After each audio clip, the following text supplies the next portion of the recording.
In Donald Trump's vision for America, centuries-old institutions are there to be dismantled. And the checks and balances established by the Founding Fathers are impediments to absolute power. He says, "You're not going to be a dictator, are you?" I said, "No, no, no, other than day one." I'm not the guy that said, I want to be a dictator on day one. We love this guy. He says, "You're not going to be a dictator, are you?" I said, "No, no, no, other than day one. We're closing the border, and we're drilling, drilling, drilling. After that, I'm not a dictator."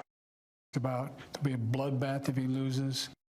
If I don't get elected, it's going to be a bloodbath for the country. I do worry there's a real group of American citizens who are willing to engage in violence for Donald Trump.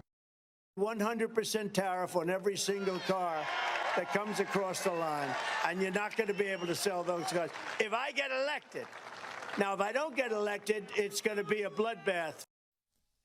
The election of U.S. President Donald Trump and his ties to Russia. To demand that the electors who have been lawfully slated. I know that everyone here will soon be marching over to the Capitol building. We will see whether Republicans stand. I know that everyone here will soon be marching over to the Capitol building to peacefully and patriotically make your voices heard today. Replace us!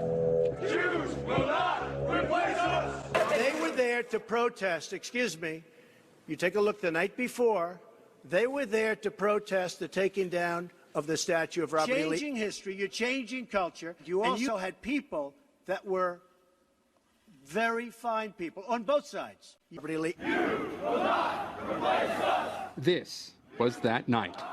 Some very fine people on both sides. Very. Come on, man. You also had people that were very fine people on both sides. And I'm not talking about the neo-Nazis and the white nationalists, because they should be condemned. I've condemned, but you have many different groups. If you reported it accurately, you would say racism is evil, and those who cause violence in its name are criminals and thugs. How about this gem? A slaughter in Syria because Trump's recklessness pulling our troops out of Yemen got all these Kurds killed. Here appearing to show Turkey's military bombing Kurd civilians in a Syrian border. When in actuality, it was a stock video of a gun range in Kentucky being pawned off as a slaughter in Syria. Even doctored the video, changing the color and the contrast. Same way they did with Joe Rogan, trying to reflect that ivermectin was useless in horse medicine, and it didn't work. The only option was the vaccine. Poor Gupta. Common sense is their kryptonite. Oh, they made a retraction. Yeah, it was on page 27. And they said sorry, but only because they got caught. But let's just forget that one. Okay. Is when they said Putin said that he had compromising material on Trump, when in actuality it was a lie. He said the opposite. No. It's not a load of nonsense. And there's many other, like in Japan, when he dumped the fish food. Oh, the old classic kids in cages and family separation, huh?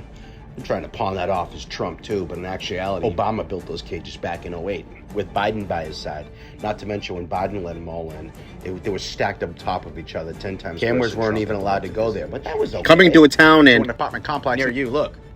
Or that one time when the mainstream media tried saying that he was spending his Thanksgiving tweeting and golfing, when in actuality he surprised the fucking troops in Afghanistan like a real G. Or how about all those times they tried to make it look like hospitals were overrun with COVID patients, and it was pure chaos, when in actuality this video here was actually a stock video from a hospital in Italy. But let's stay away from the COVID rabbit hole, shall we? Listen, you get my point. I can go on for days with a video showing all the propaganda and misrepresentations and lies from the mainstream media to paint a certain narrative for you guys to believe is against Trump and whatever narrative that is against their agendas. This is what they do. Just realize that. Vote with your brain and your wallet this year. God needs it. We all need it. Thank you.